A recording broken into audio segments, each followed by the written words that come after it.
देवी मैया निमिये पे काहे आसन लगाइले।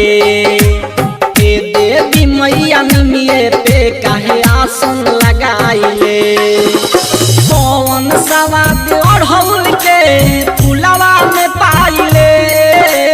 कौन सवाद अढ़ौल के फुलवा में पाइले। हे देवी मैया निमिये पे काहे आसन लगाइले।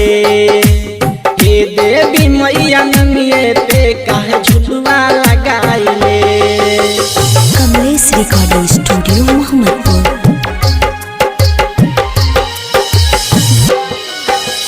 पटना में जब आइल पटन देवी कहैल।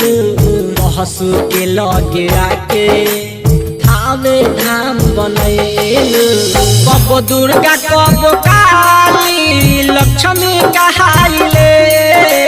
कब दुर्गा कब काली लक्ष्मी कहाइले। हे देवी मैया निमिये पे काहे आसन लगाइले।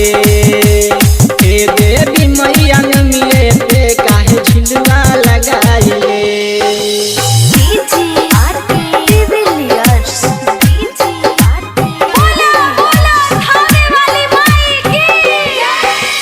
दीपक बीरे से अर्जुन तोहा से करे गुहार हो। कितना ले कहीं माई राउ बहुते बाबे बखान हो। करे लगे घमंड वो कर जिंदगी मिटाइले।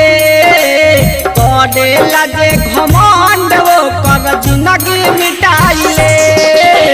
हे देवी मैया निमिये पे काहे झुलुआ लगाइले।